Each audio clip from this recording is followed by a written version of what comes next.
Pronto, aí por que eu estava dizendo que eu era novinho? Eu tinha 14 anos. 14? Não, 12. Então, hoje a principal, o alto da página da Folha de São Paulo está dedicado aos distúrbios de ontem, de anteontem à noite no Rio de Janeiro. Toda a manchete principal do Globo também, muito grande. No estado de São Paulo, também a principal foto, embora não a do alto de página, mas a maior foto de sua primeira página, também é de uma vitrine quebrada no Rio de Janeiro. E mais uma vez, nós vemos um evento articulado pelas redes sociais na forma de protesto político, e iniciado como protesto político, e realizado como protesto político, focando desta vez... Podia ser a redução do preço da passagem, podia ser a PEC 30 e não sei quanto, podia ser a cura gay, podia ser o que fosse. Por acaso, ou circunstancialmente, era um protesto contra a figura do governador Sérgio Cabral, o governador do Rio de Janeiro. Ele está sendo alvo dessa mobilização, ou foi alvo específico dessa mobilização, como fora... poucos dias ou semanas antes, da mesmo tipo. Foram para a porta da casa dele, do apartamento dele, no Leblon, o metro quadrado mais caro da cidade do Rio de Janeiro, bairro que obviamente não está acostumado a ver manifestações, nem Ipanema ao seu lado e tal, sei lá se alguma vez viu alguma. E essa manifestação que consistiu em uma concentração de manifestantes à porta da casa do governador, no prédio, cercando o prédio e tal, acabou servindo, como outras anteriores serviram, de guarda-chuva ou de ambiente para que determinados grupos, com determinados propósitos, ou propósitos distintos daquele que orientou a manifestação política em si, fizessem coisas coerentes com seus propósitos, fossem eles quais fossem.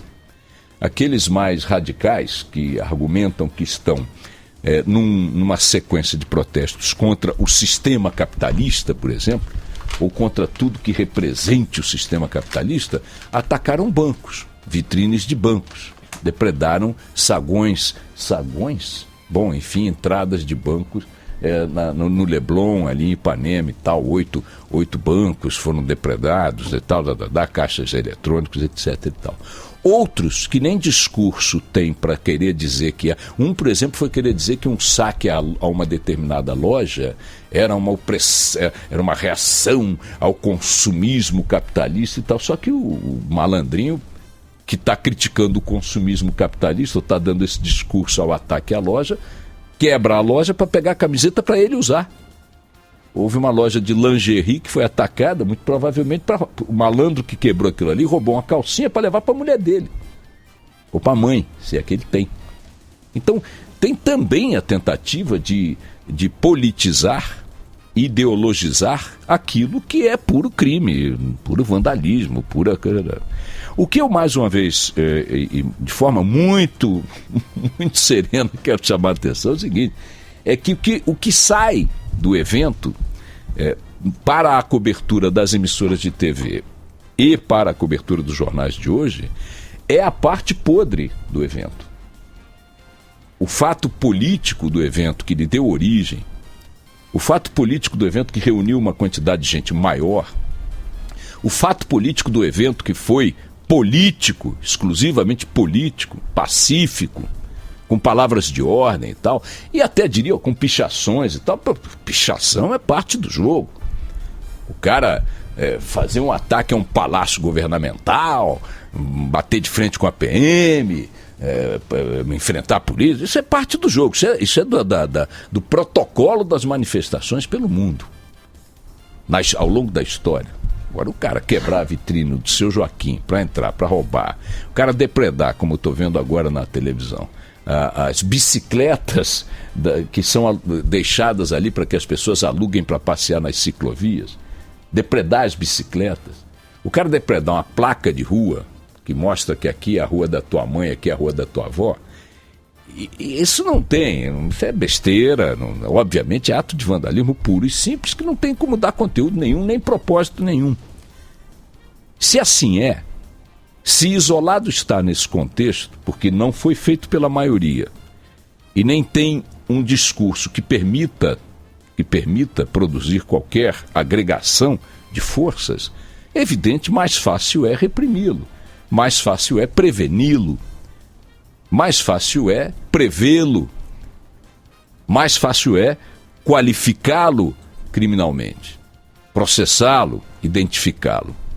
Assim sendo, não se justifica, e aí é isso que eu queria dizer, que ele tenha tomado a dimensão que tomou diante da omissão da polícia, que, minha gente, as imagens mostram isso, as pessoas que depredavam as lojas, os vândalos que depredavam as lojas, os marginais que depredavam as lojas para roubar roupas, escolhiam o tamanho das roupas, tinham calma para escolher. Teve um que saiu carregando um manequim com a roupa e tudo, um corpo humano, do tamanho de um corpo humano assim, pela rua. Outros carregavam os postes inteiros com as placas de sinalização durante quarteirões inteiros, com aquelas placas nas costas. A polícia, evidentemente, preferiu fazer uma escolha ali. Qual foi a escolha que a polícia do senhor Sérgio Cabral fez anteontem no bairro do Leblon? A escolha de focar os manifestantes políticos. Vocês sabiam que foram presas 15 pessoas nessa manifestação? Aí você vai dizer, bom, diante do que a imprensa está mostrando hoje e do que as televisões estão exaustivamente repetindo, devem ter sido 15 vândalos, 15 saqueadores. Não.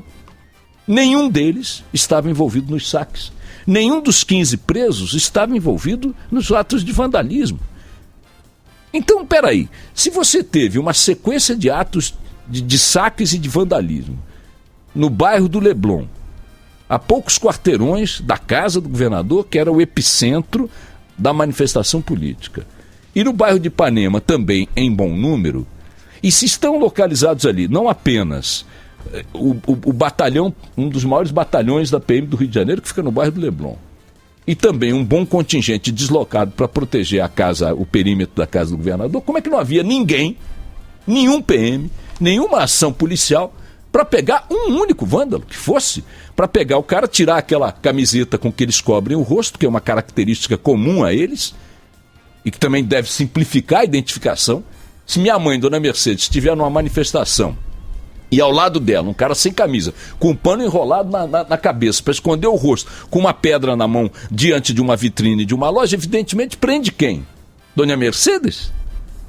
Então, o que fizeram ontem foram prender os manifestantes, os estudantes. Foi lá, ainda que se possa dizer que eles estavam em atos, em palavras de ordens, hostis à polícia, ou mesmo até querendo romper o cordão de isolamento da polícia. E isso, eu repito, é parte do jogo de qualquer protesto. Para isso, as polícias têm que saber se como é.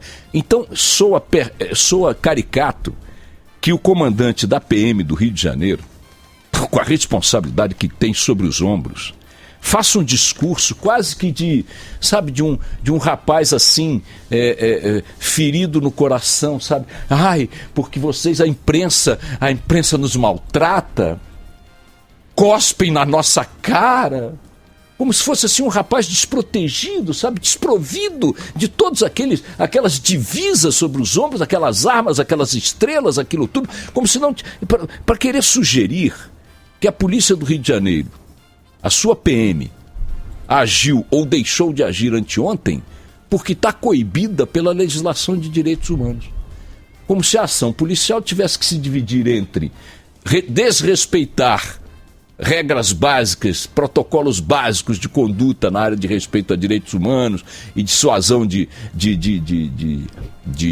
distúrbios, ou não fazer nada. Quer dizer, a lógica que estão querendo nos colocar é a seguinte: olha, para lidar com isso que está aí, eu tenho que ser aquilo que eu fui lá, que chocou todo mundo pela truculência, pela forma desmedida como atacaram pessoas que, enfim, manifestantes e tal, espancamentos gratuitos, invasão de bares, de lojas e até de hospitais, viu, comandante da PM?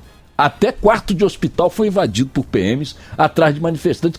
Então se vê, é claro que tem, o comandante, é claro que os senhores não fizeram o que tinham que ter feito anteontem e não deixaram de fazer, porque fazer seria transgredir regras adequadas de ação policial.